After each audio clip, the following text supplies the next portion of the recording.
سورة الفاتحة.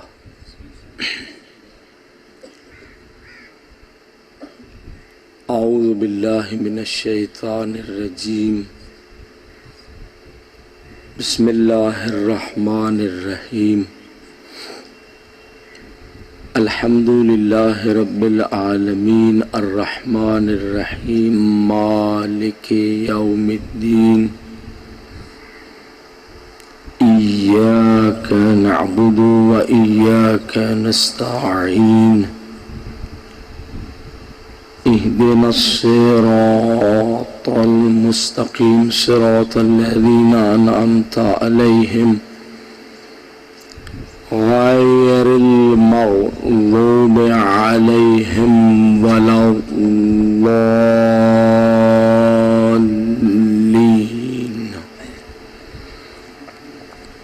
بسم اللہ الرحمن الرحیم. قل هو اللہ احد اللہ الصمد لم یلد ولم یولد ولم یکن له کفوا احد. بسم اللہ الرحمن الرحیم. قل هو اللہ احد اللہ الصمد لم یلد ولم یولد ولم یکن له کفوا احد. بسم اللہ الرحمن الرحیم. قل هو اللہ احد اللہ الصمد لم یلد ولم یولد ولم یکن له کفوا احد. ان اللہ وملائکتہ یصلون علی النبی یا ایہا الذین آمنوا صلوا علیہ وسلموا تسلیما. سب مل کر بآواز بلند صلوات.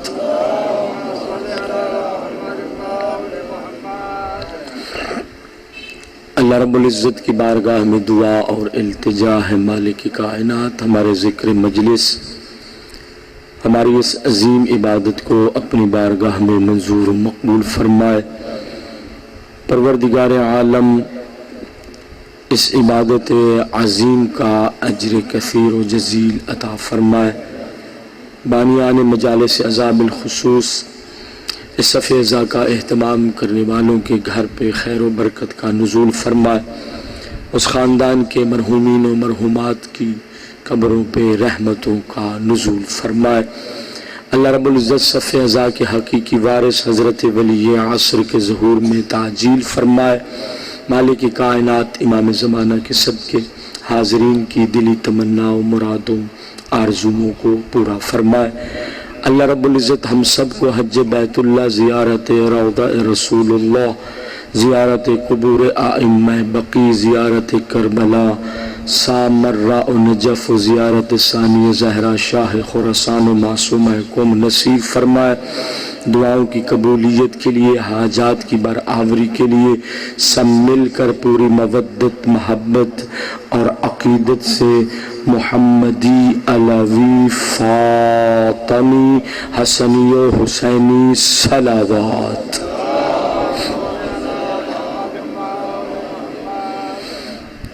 اعوذ باللہ السمیع العلیم من الشیطان الرجیم. بسم اللہ الرحمن الرحیم. الحمد للہ رب العالمین بارئ الخلائق اجمعین الذي جعل الحمد مفتاحا لذکرہ وسببا للمزید من فضلہ ودلیلا على آلائه وعظمته.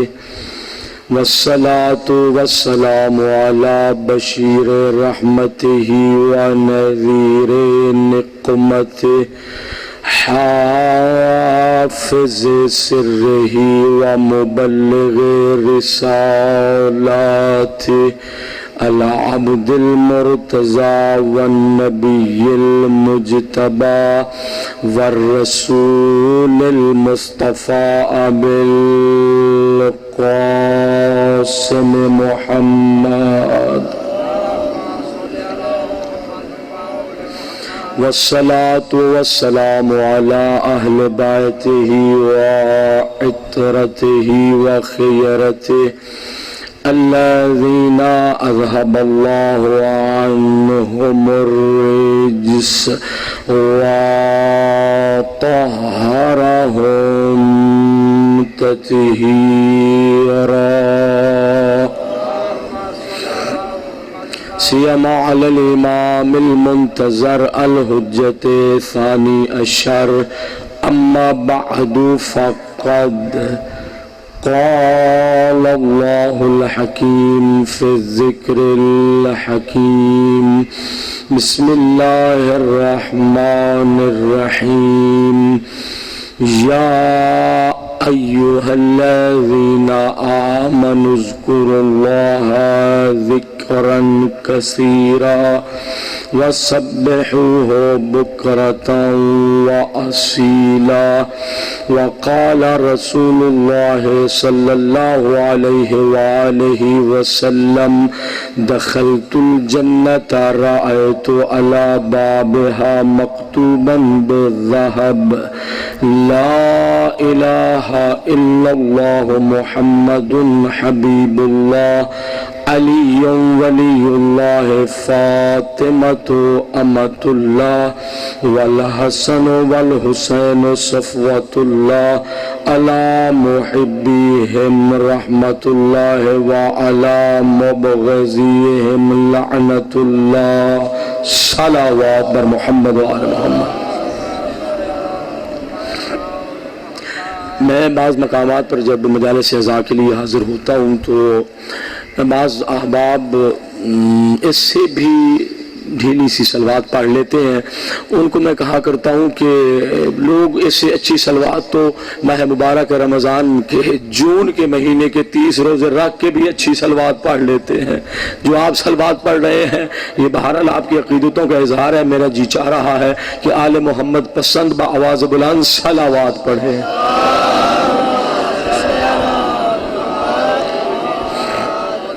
سامعین محترم، حاضرین گرامی قدر، محبان محمد و آل محمد، شیعیان علی اور اولاد علی علیہم السلام، پرسداران، ماتمداران اور عزاداران غریب کربلا، مظلوم نینوا ابا عبداللہ الحسین علیہ السلام. یہ سورہ مبارکہ احزاب کی آیات مجیدہ ہے جن میں پروردگار عالم نے صاحبان ایمان کو، صاحبان ایقان کو کثرت سے اپنا ذکر کرنے کی دعوت دی ہے. ارشاد رب العزت ہے یا ایھا الذین آمنوا اذکروا اللہ ذکرا کثیرا، اے صاحبان ایمان کثرت سے اللہ کا ذکر کرو، وسبحوہ بکرۃ واصیلا، اور صبح و شام اسی ذات کی تسبیح کرو. یہ ان آیات کا ظاہری ترجمہ ہے. میں پہلا جملہ عرض کر رہا ہوں کہ گزشتہ گفتگو میں ہم نے یہ بیان کیا تھا کہ پروردگار عالم کی بارگاہ میں وہ ذکر مقام رکھتا ہے، وہ تسبیح مقام رکھتی ہے جس کو حضرت انسان پوری توجہ خشیت قلب کے ساتھ انسان جس تسبیح کو اپنی زبان پر جاری کرے، پروردگار عالم کی بارگاہ میں اس تسبیح اس ذکر کا بہت بڑا مقام ہے. غور فرمائیے گا، آج کی گفتگو میں یہاں سے شروع کر رہا ہوں کہ مسجد نبوی کا ماحول تھا، اصحاب کبار کا مجمع تھا، نبیوں کے سردار نبی مسند نبوت اور رسالت پر تشریف فرما تھے. میری ہمراہی کیجیے گا، توجہ فرمانا.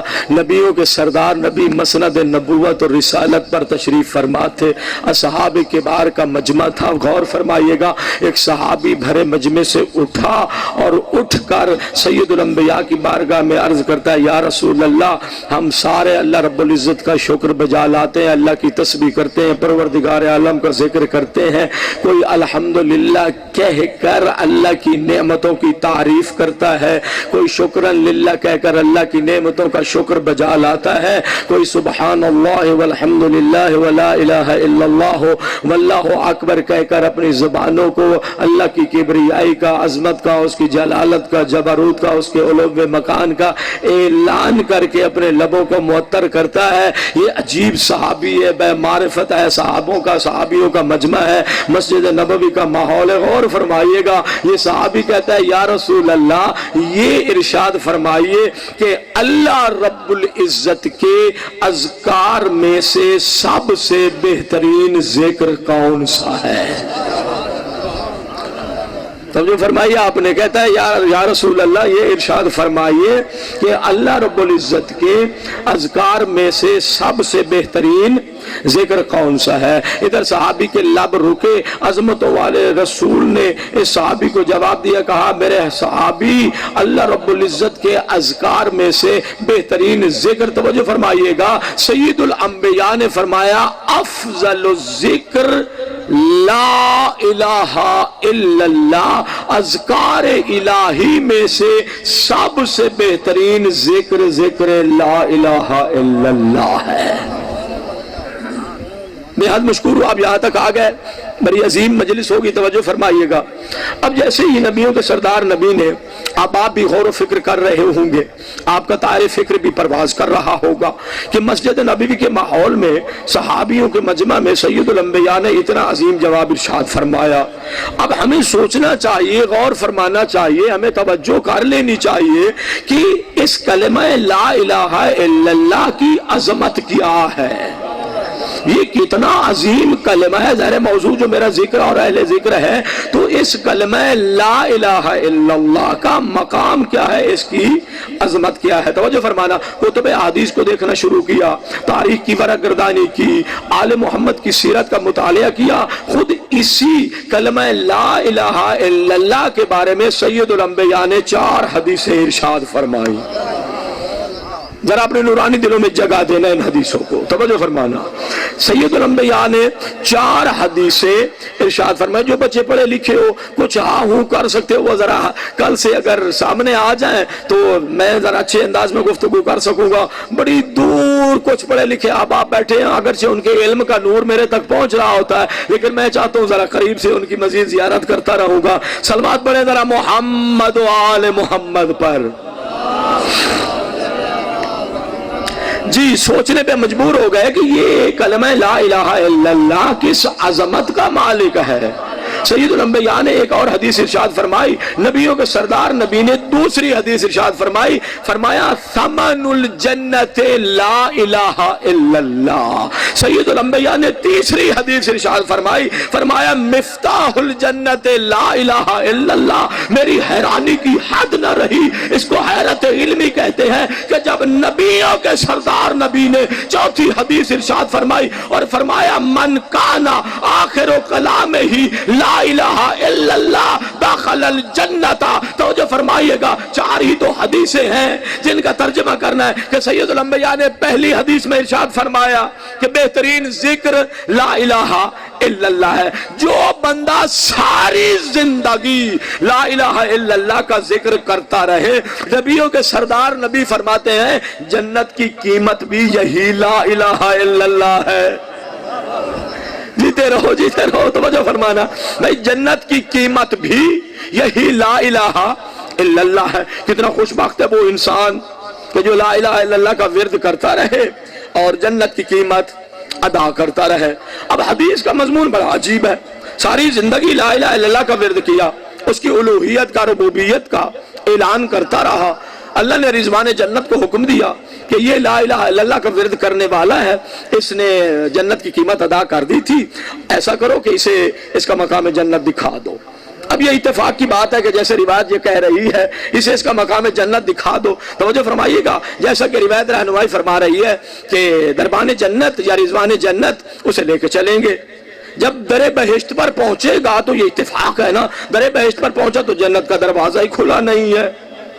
پریشان ہو گیا، یا اللہ ساری زندگی لا الہ الا اللہ کا ذکر کیا، جنت کی قیمت ادا کرتا رہا، میرے مالک جب پہنچا اجر لینے کا وقت آیا تو یہ دروازہ ہی کھلا نہیں ہے. سید الانبیاء نے تیسری حدیث ارشاد فرمائی، فرمایا مفتاح الجنت لا الہ الا اللہ. کہا میرے بندے گھبرا نہیں، تیرا ذکر بھی محفوظ ہے، تو نے جو قیمت ادا کی ہے اس کا اجر بھی محفوظ ہے. میرے ساتھ ساتھ چلنا، تم نے جو ذکر کیا ہے، جو تسبیح کی ہے، اس کا اجر بھی محفوظ ہے. سید الانبیاء فرما رہے ہیں کہ جب جنت کے دروازے دروازے پر پہنچو تو مفتاح الجنت لا الہ الا اللہ، بہشت کے دروازے پر پہنچ کر بھی لا الہ الا اللہ کو تیرے لیے جنت کا دروازہ کھول دیا جائے گا۔ نعرہ تکبیر، اللہ اکبر، نعرہ رسالت، یا رسول اللہ، نعرہ حیدری، اور محمد و آل محمد صلی یعنی یہ فضیلت ہے اس کلمہ لا الہ الا اللہ کی کہ افضل ذکر ہے تو لا الہ الا اللہ ہے، جنت کی قیمت ہے تو لا الہ الا اللہ ہے، اور جنت کی چابی وہ بھی کیا ہے؟ لا الہ الا اللہ ہے۔ چوتھی حدیث بہت عظیم حدیث ہے، جب سید الانبیاء نے یہ فرما دیا کہ من کان آخر کلامہ لا الہ الا اللہ دخل الجنہ، جو بندہ جس دنیا سے جا رہا ہے، دنیا سے جاتے جاتے جو بندہ لا الہ الا اللہ کہہ دے، پروردگار عالم اس کو جنت میں مقام عطا فرمائے گا۔ توجہ فرمایا آپ نے، اللہ اس کو جنت میں مقام عطا فرمائے گا۔ میں سوچنے پہ مجبور ہو گیا کہ یہ اتنی عظیم عبادت ہے، توجہ فرمائیے گا، لا الہ الا اللہ اتنی عظیم عبادت ہے، بہترین ذکر ہے لا الہ الا اللہ ہے، جنت کی قیمت ہے لا الہ الا اللہ ہے، جنت کی چابی ہے لا الہ الا اللہ۔ جو بندہ بہشت کے دروازے پر اس کا ذکر کر لے، پروردگار عالم اس کے لیے جنت کا دروازہ کھول دے گا، یعنی وہ مقام جنت کو پا لائے گا، وہ جنتی ہو جائے گا۔ سوچنے پہ مجبور ہو گیا کہ یہ اتنا عظیم کلمہ ہے کہ جس نے کہا وہ جنتی ہو گیا۔ مسلمانوں تم نے کبھی سوچا نہیں ہے کہ کہنے والا جنتی ہو گیا؟ یہ بھی سوچ لیا کرو جس نے لا الہ الا اللہ بچایا وہ مالک جنت ہو گیا۔ نعرہ حیدری، اس لیے نبیوں کے سردار نبی نے یہ فرمایا تھا کہ ان الحسن والحسین سیدہ شباب اہل الجنت، کہ حسن و حسین جوانان جنت کے سردار ہیں۔ تو جو فرمائی نہ ذرا، حسن و حسین جوانان جنت کے سردار ہیں۔ اب دو عظیم حدیثیں ہیں، یہ پڑھ کے میں ذرا آگے بڑھنا چاہتا ہوں۔ دو عظیم حدیثیں ہیں، ایک حدیث سرکار صادق آل محمد سے ہے۔ سرکار صادق آل محمد فرماتے ہیں، بلند آواز سے سب مل کر محمد و آل محمد پر صلوات پڑھیں۔ غور فرمائیے گا ذرا، بلند ذکر ہے، اور سرکار صادق آل محمد نے فرمایا کہ جب کوئی بندہ لا الہ الا اللہ کا ذکر کرتا ہے تو جو فرمانا، تو پروردگار عالم ایک نورانی مخلوق کو خلق کرتا ہے۔ یعنی تو نے ادھر ورد کیا، ادھر پروردگار عالم نے اپنی قدرت کاملہ سے اس خالق مطلق نے ایک نورانی مخلوق خلق فرما دی۔ حکم کیا دیتا ہے؟ اس کو آپ پرندہ بھی کہہ سکتے ہیں۔ حکم کیا دیتا ہے؟ پروردگار عالم اس نورانی مخلوق کو حکم دیتا ہے میرے عرش کا طواف کرو۔ وہ نورانی مخلوق ہے، عرش کا طواف کر رہی ہے۔ اب ملائکہ کی تقسیم ہے، کچھ ملائکہ ایسے ہیں جو حاملان عرش ہیں، جو عرش کو اٹھا کے کھڑے ہوئے ہیں، وہ بھی اللہ رب العزت کی تسبیح کر رہے ہیں، اور روایات میں ملتا ہے کہ ان کی تسبیح ہے سبحان اللہ والحمدللہ ولا الہ الا اللہ واللہ اکبر۔ تو جو فرمائیے گا، اور کچھ ملائکہ ایسے ہیں جن کی ذمہ داری، جن کی ڈیوٹی یہ ہے کہ وہ عرش الہی کا طواف کرتے ہیں۔ اب یہ نورانی مخلوق جب اللہ نے اس کو خلق فرمایا اور اس کو حکم دیا گیا کہ یہ عرش کا طواف کرے، میری ہمراہی فرما رہے ہو نا، یہ عرش کا طواف کرے، اس نے دیکھا کہ حاملان عرش بھی اللہ کا ذکر کر رہے ہیں، حاملان عرش بھی اللہ کی تسبیح کر رہے ہیں، حاملان عرش بھی اللہ کے ذکر میں مصروف ہیں، جنہوں نے عرش کا طواف کر رہے ہیں وہ بھی اللہ کے ذکر میں مصروف ہیں۔ اس طرح نورانی مخلوق نے اللہ کی بارگاہ میں التجا کی، کہا پروردگار عالم میں بھی تو تیرے عرش کا طواف کر رہا ہوں، میرے اللہ احسان فرما دے، میرے اللہ منت لگا دے، پروردگار عالم تیری ذات بڑی کریم ہے، تیری ذات بڑی عظیم ہے، میرے اللہ مجھے بھی کوئی تسبیح تعلیم فرما دے۔ پروردگار عالم حاملان عرش بھی تیری تسبیح کر رہے ہیں، عرش کا طواف کرنے والے بھی تیری تسبیح کر رہے ہیں، میرے اللہ مجھے بھی کوئی ذکر تعلیم فرما دے، مجھے بھی کوئی تسبیح تعلیم فرما دے۔ اللہ رب العزت نے جس نے اس کو نورانی وجود عطا فرمایا تھا، مالک کائنات نے، غور فرمانا، مالک کائنات نے اس نورانی مخلوق نے جب التجا کی تو پروردگار عالم نے اسے 70 زبانیں عطا فرمائی۔ جب 70 زبانیں عطا کر چکا، اللہ رب العزت نے اس نورانی مخلوق سے یہ کہا میرے عرش کا طواف بھی کرو، چونکہ کسی ذکر کرنے والے کے ذکر کا تو نتیجہ ہے، یعنی ذکر کرنے والے نے لا الہ الا اللہ پڑھا تھا تو ہم نے تجھے وجود دیا تھا، ہم نے تجھے خلق فرمایا تھا، میرے عرش کا طواف بھی کر اور ان 70 زبانوں سے اس ورد کرنے والے کے گناہوں کے لیے استغفار بھی کرتا رہے۔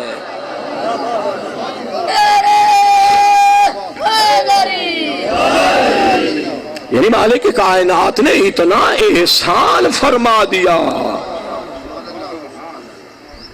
کہ میرے عرش کا طواف کرو، تیری اور کوئی تسبیح نہیں ہے، جس کے ذکر کے اجر میں تجھے خلق کیا، میری بارگاہ میں اس کے لیے تسبیح استغفار کرو، اس کے گناہوں کی معافی مانگو۔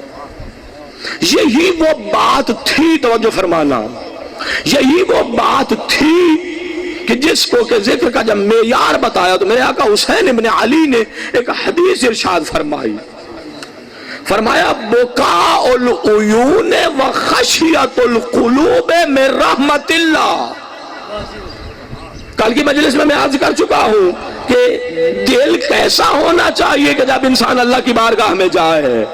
میرے مولا نے فرمایا جس پر اللہ رحمت کرتا ہے اللہ اس کی آنکھوں کو رونے کی استعداد، لیاقت، اللہ توفیق عطا کرتا ہے، اور اللہ توجہ فرمانا اللہ جس پر رحمت کرتا ہے اس کے دل میں اللہ اپنی عظمت بھی پیدا کر دیتا ہے۔ تو پھر ذرا سوچئے کہ جس کی آنکھ مصلی عبادت پر جا کر رونے کی عادی ہو، یعنی جو شب تاریک میں مصلی عبادت پر جا کر بارگاہ رب العزت میں گڑ گڑاتا ہو، اپنے ایک ایک گناہ کو یاد کر کے، ایک ایک خطا کو یاد کر کے، اپنی ایک ایک معصیت و نافرمانی کو یاد کر کے بارگاہ رب العزت میں آنسو بہاتا ہو، جو مصلی عبادت پر کھڑا ہو تو اس کے دل میں اللہ رب العزت کی عظمت کے علاوہ کسی اور کی عظمت کا احساس نہ ہو، تو اس لیے تو میرے مولا نے فرمایا کہ میر رحمت اللہ، یہ بندہ سمجھ لے ادھر آنکھ سے آنسو آیا، ادھر دل میں اس کی عظمت کا احساس پیدا ہو گیا، یہ بندہ سمجھ لے کہ اس وسیع رحمت کے پروردگار نے مجھے اپنی رحمت کی آغوش میں لے لیا ہے۔ یہ نشانیاں ہیں کہ میرا پروردگار مجھ سے راضی ہے یا مجھ سے راضی نہیں ہے، میں اس کے رحمت کے سائے میں زندگی گزار رہا ہوں یا اس کی رحمت کے سائے میں زندگی نہیں گزار رہا۔ لو میں قرآنی بحث کرنے لگا ہوں، ظاہر ہے کہ منبر حسینی اور قرآنی بحث سے بڑا انسان لطف اندوز ہوتا ہے۔ قرآن حکیم میں 2 لفظ بڑے شان سے اور بڑے اہتمام سے استعمال ہوئے ہیں، یعنی مختلف آیات میں جب میں دیکھتا ہوں تو یہ 2 لفظ نہایت ہی اہتمام کے ساتھ قرآن حکیم میں آئے ہیں، اور تو فرما رہے ہیں نا، ایک ہے لفظ خوف، ایک ہے لفظ خشیت۔ ہم سارے مولوی جب منبر پر بیٹھتے ہیں نا، ہم سارے یہی ترجمہ کرتے ہیں اللہ سے ڈرو، اللہ سے ڈرو، اللہ سے ڈرو، یعنی تقوی اختیار کرو، پرہیزگاری اختیار کرو، دوسرے لفظوں میں یعنی اللہ سے ڈرو۔ توجہ فرمانا، ایک ہے لفظ خشیت، یہ بھی اردو کا لفظ ہے، عربی کا لفظ ہے، قرآن کا لفظ ہے کہ انما یخشی اللہ من عبادہ العلماء۔ توجہ فرمانا، اہل علم ہی ہوتے ہیں جو اللہ رب العزت کی خشیت اپنے دل میں رکھتے ہیں۔ میں سوچنے بیٹھ گیا کہ لفظ 2 ہے، ایک ہے خوف، ایک ہے خشیت۔ میری ہمراہی فرمانا جو پڑھے لکھے احباب ہو، ایک ہے خوف، ایک ہے خشیت۔ خوف وہاں ہوتا ہے جہاں کردار میں نقص پایا جاتا ہے۔ اللہ اکبر، جیتے رہو۔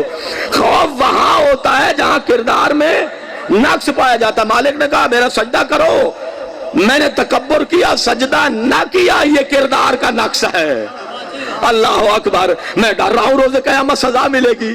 جی جی آبا میرے ساتھ ہے نا، توجہ فرمانا جو اللہ کے گھر میں بیٹھے ہیں، جی میں نے نماز نہ پڑھی، یہ کردار کا نقص ہے، میں ڈر رہا ہوں یہاں خوف ہے، میں ڈر رہا ہوں روز قیامت سزا ملے گی۔ مالک کے کائنات نے فروعات دینیہ میں اب ایک ایک گننا شروع کر دو، بے زکوٰۃ نہیں دی، روزہ نہیں رکھا، ہمسائے کے حقوق کا خیال نہیں رکھا، والدین کا احترام نہیں کیا۔ توجہ فرمانا، والدین کے حقوق کا احترام نہیں کیا، والدین کا احترام نہیں کیا، زبان کے گناہوں پر کنٹرول نہیں کیا، تہمت لگانا، غیبت کرنا، جھوٹ بولنا، زخم زبان لگانا، اس کو ہم نے عادی سمجھ لیا۔ توجہ فرمانا، پھر جب خیال آئے گا تو ڈروں گا کہ اس مومن کی میں نے دل آزاری کی ہے، ڈر رہا ہوں کہیں روز قیامت مجھے جواب نہ دینا پڑ جائے، اس کی غیبت کی ہے، اس پر تہمت لگا دی ہے، انہیں یہ سی دے رہے تھے بائے بائے کہ کوئی 20 30 40 تہمت بندے تے گل پا چھوڑے نے ہیں۔ انجے باقی مولوی صاحب بھی میرے جیسے مولوی صاحب بھی بیٹھے ہوندے نے، توجہ فرمانا نہیں، احتیاط کیا کرو، اپنی زبان کو کنٹرول میں رکھو، توجہ فرمائیے، آپ نے اپنی زبان کو قابو میں رکھو۔ کہا کہ بات پھر جملہ دوہرا رہا ہوں کہ خوف کہاں ہوتا ہے، ذرا میری ہمراہ کرنا، چلو کلاس ہی بنا لیتے ہیں، کہ خوف وہاں ہوتا ہے جہاں کردار میں نقص پایا جاتا ہے، خشیت وہاں ہوتی ہے جہاں کردار میں نقص نہیں ہوتا، اللہ کی عظمت کا ادراک ہوتا ہے، یعنی جو اللہ کی عظمت کو سمجھتا ہے اس کے دل میں خشیت ہوتی ہے، جس کے کردار میں نقص ہوتا ہے وہ اللہ سے ڈرتا ہے کہ مجھے سزا ملے گی۔ سمجھ آ گئی بات کی کہ یہ جو رسول اللہ کو ہم دیکھتے ہیں کہ سجدے میں سر رکھ کر اتنا گریا کرتے ہیں کہ مٹی گارے میں بدل جاتی ہے، یہ جو علی ابن ابی طالب کو ہم دیکھتے ہیں کہ نخلستان مدینہ میں مناجات کرتے کرتے بے ہوش ہو کر گر پڑتے ہیں، یہ جو ہم جناب سیدہ کو دیکھتے ہیں کہ محراب عبادت میں سیدہ کی عبادتوں اور سیدہ کی مناجات کی آواز عرش الہی تک جاتی ہے، یہ جو ہم دیکھتے ہیں کہ اصل مجتبی مسجد کے دروازے پر آ کر اپنی ریش مبارک کو تھام کر کہتے ہیں میرے اللہ تو اچھا میزبان ہے، تیرا مہمان تیرے دروازے پر آ گیا ہے۔ یہ جو حسین ابن علی ہے میدان عرفات میں جبل رحمت کے قریب کھڑے ہو کر آنسو بہا بہا کر اللہ سے راز و نیاز کرتے ہیں، وہ جو زین العابدین بھی ہے، سید الساجدین بھی ہے، حالت رکوع میں جائیں تو وہیں سے غش کھا کے گر جائیں، قیام کی حالت میں رہے تو ایاک نعبد و ایاک نستعین مالک یوم الدین کہتے کہتے غش کھا کے گر جائیں۔ سمجھ آ گئی بات کی، ہمارا آنسو بہانا تو جو کردار کے نقص کی وجہ سے ہے، آل محمد کا آنسو بہانا اللہ کی عظمت کے ادراک کی وجہ سے ہے۔ نعرہ تکبیر، اللہ اکبر، نعرہ رسالت، یا رسول اللہ، نعرہ حیدری، بلندر صلوات۔ جس کو سمجھ آ جائے کہ وہ کتنا عظیم ہے، بات تو سمجھنے کی ہے نا، بات تو غور کرنے کی ہے۔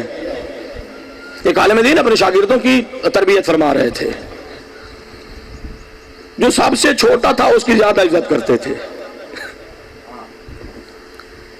سن میں عمر مبارک میں جو سب سے چھوٹا ہے طالب علم ہے اس کی زیادہ عزت کرتے تھے، جو بزرگ طالب علم تھے وہ ذرا کبھی کبھی تھوڑا سا امو ڈنگا کار لیندے ہیں، جی بھی سارے تو چھوٹا ہے تیدا احترام سب تو زیادہ ہے۔ کہا کہ اب ان کا زیادہ کیوں احترام کرتے ہیں؟ استاد سے کہا، معلم سے کہا ان کا زیادہ کیوں احترام کرتے ہیں؟ کہا بتا دوں گا، ذرا تھوڑا سا انتظار کیجئے، موقع پہ وقت پہ اس بات کا پتہ چل جائے گا، اس راز سے پردہ اٹھ جائے گا۔ ایک دن اسی استاد نے، میں تو حیران ہو گیا کیا انداز اپنایا، اسی استاد نے سب کو ایک ایک مرغی دی اور مرغی دے کر کہا اسے ایسی جگہ پر ذبح کرنا جہاں کوئی دیکھنے والا نہ ہو۔ اللہ اکبر، جو پہنچ گئے ان کو مبارک ہو، توجہ فرمائیے گا، کہا کہ اس کو ایسی جگہ، ان کو ایسی جگہ ذبح کرنا جہاں کوئی دیکھنے والا نہ ہو۔ اگلا دن آیا، سارے ذبح کر کے لے آیا، وہ چھوٹا طالب علم ایسے زندہ مرغی لے کے آ گیا۔ سب اعتراض کرنے لگے، لو جی استاد کی مانتا ہی نہیں ہے، یہ تو فرما بردار شاگرد ہی نہیں ہے، استاد نے کہا تھا کہ اس مرغی کو ذبح کر کے آنا، یہ تو ایسی زندہ مرغی لے کے آ گیا۔ توجہ فرمائیے گا، بات بڑی سادہ سی، آپ کہیں گے مولانا صاحب یہ کیسی ہمیں پولٹری فارم کی کہانی سنانے بیٹھ گئے، توجہ فرمائیے گا، کہا کہ یہ زندہ مرغی لے کے آ گیا۔ جب زندہ مرغی لے کے آ گیا، توجہ فرمائیے گا، دوسروں نے اعتراض کیا یہ نافرمان ہے، اس کا سب سے زیادہ احترام کیوں کرتے ہو، اس کا کیوں احترام کیا جاتا ہے، یہ تو نافرمان ہے، توجہ یہ استاد کا احترام نہیں کرتا، حکم استاد کو نہیں مانتا ہے۔ کہا نہیں نہیں اعتراض نہ کرو، اس کو بلا لیتے ہیں، اسے پوچھ لیتے ہیں کہ اس نے مرغی ذبح کیوں نہ کی۔ کہتا ہے میرے استاد آپ نے کہا تھا، غور فرمانا، اس جگہ پہ مرغی ذبح کرنا جہاں کوئی دیکھنے والا نہ ہو۔ کہا میں جہاں بھی جاتا تھا میرا اللہ مجھے دیکھ رہا تھا۔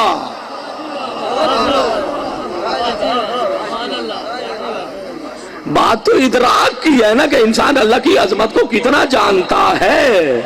تو مجھے فرمائیے آپ نے، میں بے حد مشکور ہوں آپ کا کہ اللہ کی عظمت کا اللہ کتنا بندہ ادراک رکھتا ہے۔ پھر دیکھیے کہ جس کے دل میں اللہ کی عظمت آ جائے اللہ رب العزت اسے مقام عطا فرماتا ہے، جیسی بھی آ جائے۔ پھر میں قرآن کی طرف آپ کو لے کے چلتا ہوں. بہت عظیم بات ہے, اس کو بھی ذرا دامن علم و معرفت میں جگہ دینا. اللہ رب العزت نے قرآن حکیم میں مختلف نمونے پیش کیے, مثالیں پیش کی ہیں. جناب ابراہیم کو پرچمدار توحید کے طور پر اللہ نے پیش کر دیا. ایسا ہی ہے نا کہ ابراہیم کیا ہے, پرچمدار توحید ہے. نمرود کے دربار میں جا کر, ایک بڑے طاغوت کے سامنے جا کر اللہ کی الوہیت کا اعلان کیا اور توحید کا پرچار کیا. قرآن نے ان کو کہا ہے کہ یہ علمبردار توحید ہے. پھر اللہ رب العزت نے سخاوت کا نمونہ پیش کیا, سخاوت میں بھی جناب ابراہیم کا نام آ گیا. مہمان نوازی کی مثال پیش کی, پھر بھی جناب ابراہیم کا نام آ گیا. تو جو فرمانا مہمان نوازی کی بات کی تو پھر بھی جناب ابراہیم کا نام آ گیا. پھر اللہ رب العزت نے عفت کی مثالیں پیش کی. جب عفت اور پاک دامنی کی مثالیں پیش کی کہ کون ہے جو اپنے آپ کو گناہ سے بچا لیتا ہے, تو اللہ رب العزت نے جناب یوسف کا تذکرہ فرما دیا. غور ہے نا دوستو, اللہ رب العزت نے جناب یوسف کا تذکرہ کیا. جب صبر کی مثال دی تو جناب ایوب کا, جب بادشاہت کی مثال دی تو جناب سلیمان کا. پھر ہر نبی کی اللہ نے تعریف فرمائی. توجہ فرمانا, جناب ابراہیم کی تعریف کرتے ہوئے اللہ نے یہ فرما دیا یہ میرا دوست ہے, یہ میرا خلیل ہے. میرے ساتھ ہو نا میرے دوستو, کہا کہ یہ میرا خلیل ہے. حضرت امام محمد باقر علیہ السلام تشریف فرما تھے اور کسی نے پوچھ لیا یبن رسول اللہ, جناب ابراہیم اللہ کے خلیل ہیں, ہمیں یہ تو ارشاد فرمائیے, یہ تو بتائیے کہ اللہ رب العزت نے اتنی ساری مخلوق میں سے اس وقت جتنی بھی مخلوق روئے زمین پر تھی, صرف ابراہیم کو اپنا دوست کیوں بنایا؟ ساڑھے کو اگر بندہ کسی M P A M N A دا کسی بڑے بندے دا دوست ہوئے تو وہ چھوٹے بندے نے ذرا سلام ہی اوکھا کریندا ہے. ٹھیک ہے, اور ذرا یہ سوچو کہ جیڑا بندہ اللہ دا دوست ہوئے اس کا کتنا مقام ہو سی, اس کی کیا عظمت ہوگی جو اللہ کا بھی دوست ہو. سرکار سے یہ پوچھا گیا ابن رسول اللہ, بعض روایتیں کہتی ہیں کہ ابراہیم کثرت سے اللہ کا ذکر کرتے تھے اس لیے اللہ نے انہیں مقام خلت عطا فرمایا. بعض روایتیں یہ کہتی ہیں کہ جناب ابراہیم بہت زیادہ تسبیح کرتے تھے, تسبیح سے بڑا پیار تھا اس لیے اللہ نے جناب ابراہیم کو اپنا دوست بنا لیا. بعض کہتے ہیں جناب ابراہیم بڑے مہمان نواز تھے اس لیے اللہ نے انہیں مقام خلت عطا فرمایا. بعض کہتے ہیں جناب ابراہیم, توجہ فرما رہے ہو میرے دوستو, بعض کہتے ہیں جناب ابراہیم بڑے سخی تھے اس لیے اللہ رب العزت نے ان کو مقام خلت عطا فرمایا. میرے آقا نے فرمایا یہ سارے اوصاف ابراہیم خلیل اللہ کے ہیں. توجہ فرمائیے گا, ابراہیم تسبیح کو بھی پسند کرتے تھے, ابراہیم کثرت سے اللہ کا ذکر بھی کرتے تھے, ابراہیم سجدے بھی کرتے تھے, ابراہیم مہمان نواز بھی تھے, ابراہیم سخی بھی تھے. میرے آقا امام باقر فرماتے ہیں یہ سارے کمالات جناب ابراہیم میں پائے جاتے تھے, لیکن بتاؤ اللہ نے ابراہیم کو مقام خلت کیوں عطا فرمایا؟ میرے آقا فرماتے ہیں لکثرت صلوات ہی علی محمد وآل محمد, ابراہیم محمد و آل محمد پر بہت زیادہ صلوات پڑھتے تھے, اللہ نے صلوات کے صدقے میں انہیں مقام خلت عطا فرما دیا. تکبیر, اللہ رسالت, یا رسول اللہ, حیدری اور محمد و آل محمد صلوات. تو سخاوت کے بھی نمونے, عفت کی بھی مثالیں, صبر کی.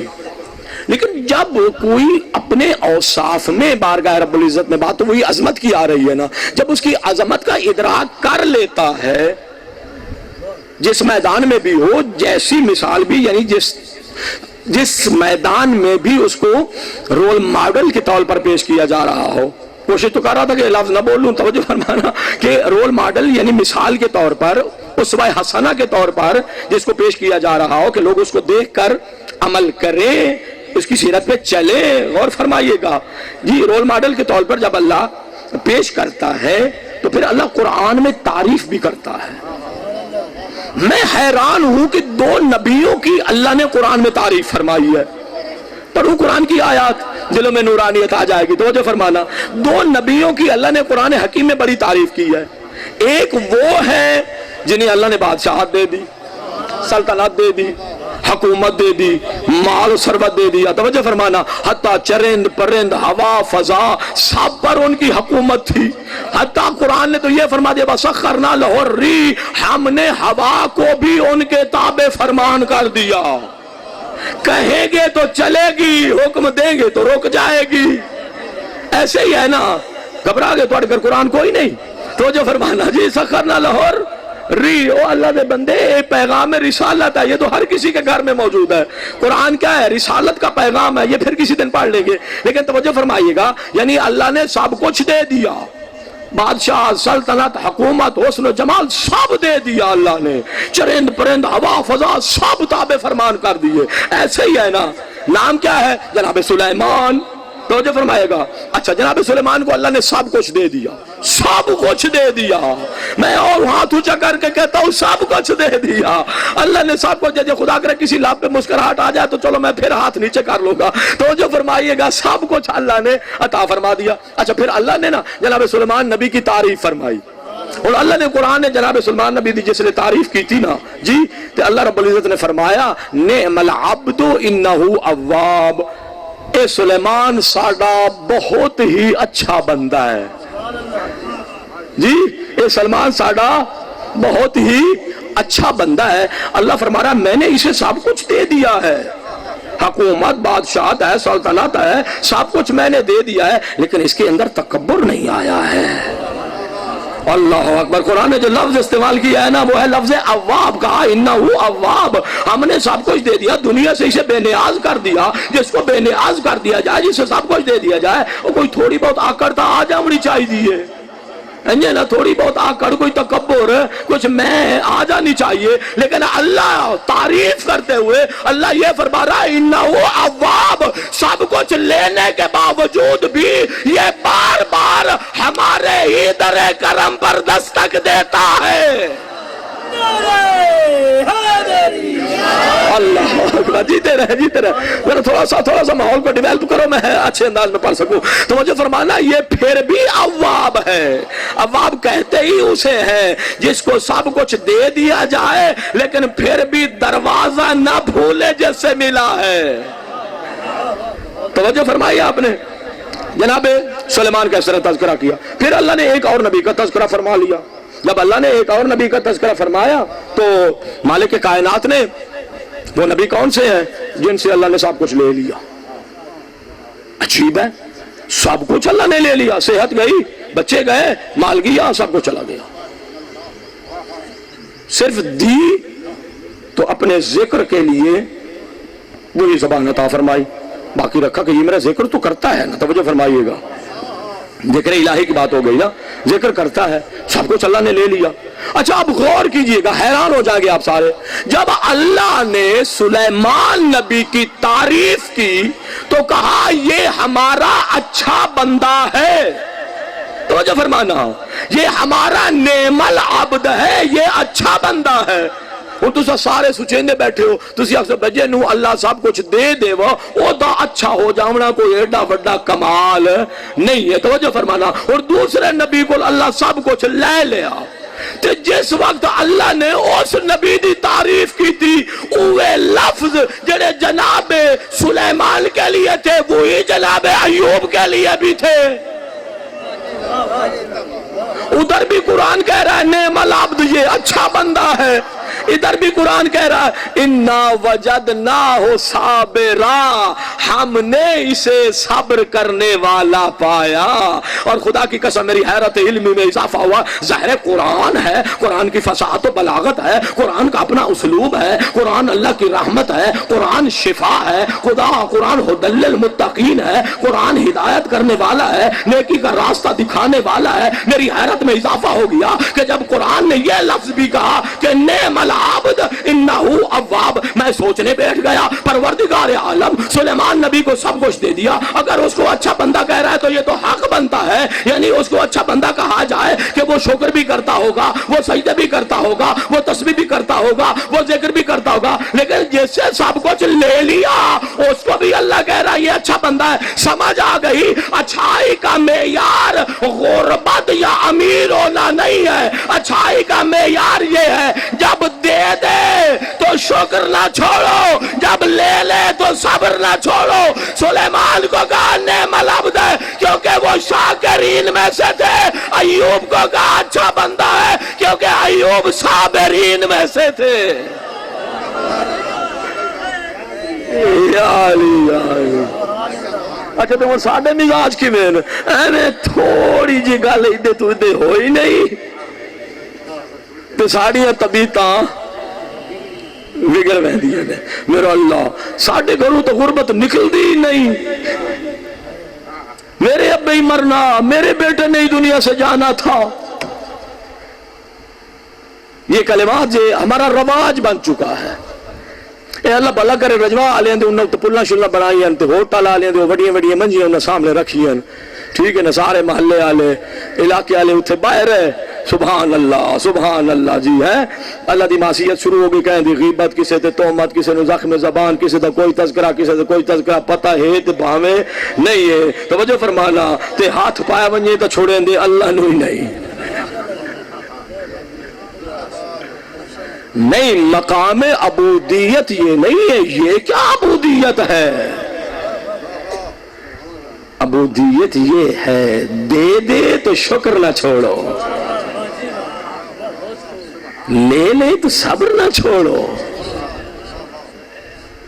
کہ اس مالک نے دیا تھا لے لیا تو جو فرمایا آپ نے اگر آپ یہاں تک آ گئے تو بہت کمال ہے آپ کا یعنی دو نبی ہیں ایک شاکرین میں ہے ایک صابرین میں ہے بس ایک جملہ کہہ کے کربلا سمجھا دیتا ہوں توجہ فرمائیے گا ہم کیوں کہتے ہیں کہ حسین ابن علی کا انبیاء پر بھی احسان ہے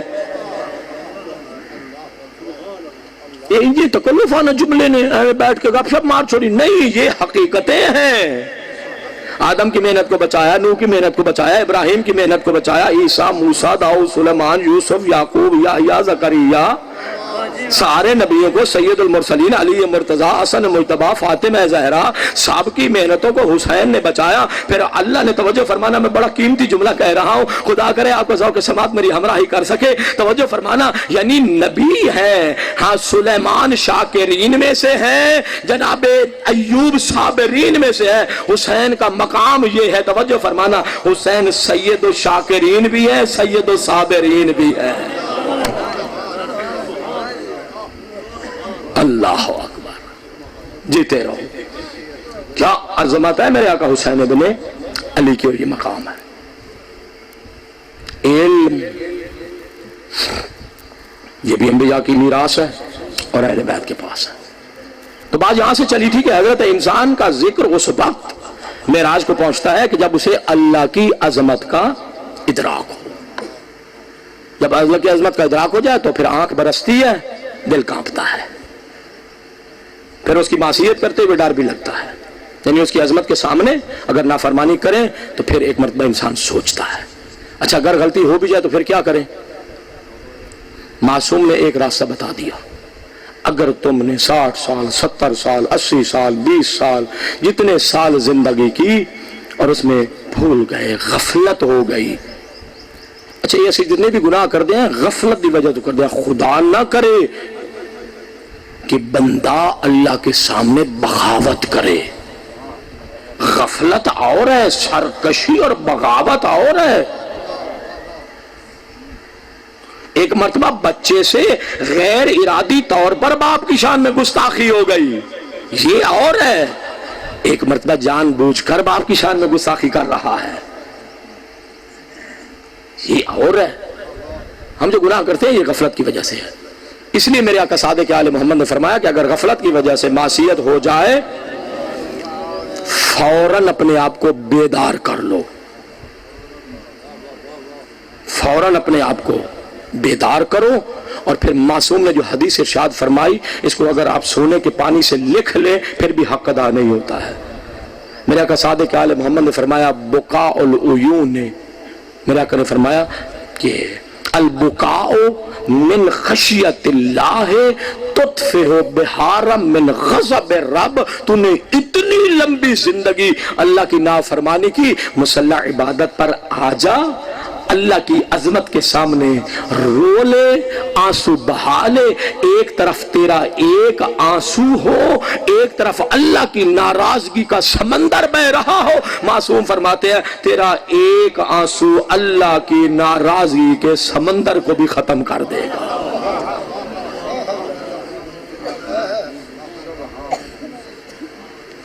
البقاء من خشیت اللہ تطفئ بہارا من غضب الرب.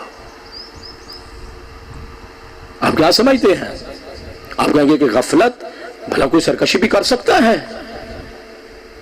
یہ کربلا کا واقعہ جو پیش آیا تو یہ ساری سرکشی تھی. حکم خدا کے سامنے سرکشی ہے، یہ بغاوت ہے. یعنی نمائندہ پروردگار کے مقابلے میں آنا یہ بغاوت ہے. اور کس کی بارگاہ میں؟ جس کا وہ نمائندہ ہے. دو انداز میں روایات آئی ہیں کہ جناب مسلم ابن عقیل نے جب کوفہ جانے کا ارادہ کیا اور فرزند زہرا نے کہا جاؤ ذرا کوفہ کے حالات کا جائزہ لو. ایک روایت کا مضمون یہ ہے کہ جناب مسلم نے اپنے شہزادوں کو اپنے ہمراہ لیا. دوسری روایت یہ ہے کہ نہیں، شہزادے شام غریبہ میں قافلہ سے جدا ہو گئے. بہرحال جیسے بھی ہوا مسلم کے یتیم کوفہ میں ہیں. اجرکم علی اللہ. آج یتیموں کا ماتم کرنا ہے، میرا جی چاہ رہا ہے اب جی بھر کے عبادت کریں گے. عام یتیم کے سر پہ ہاتھ رکھنے سے اللہ گناہ معاف کر دیتا ہے. یہ تو آل محمد کے یتیم ہیں. اللہ اکبر، اللہ اکبر.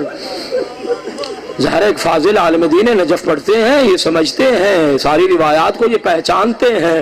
جس طرح کسی نے پوچھا تھا یا ابن رسول اللہ میرا دل بڑا سخت ہے، امام نے فرمایا تھا یتیم کے سر پہ ہاتھ رکھا کرو تمہارا دل نرم ہو جائے گا.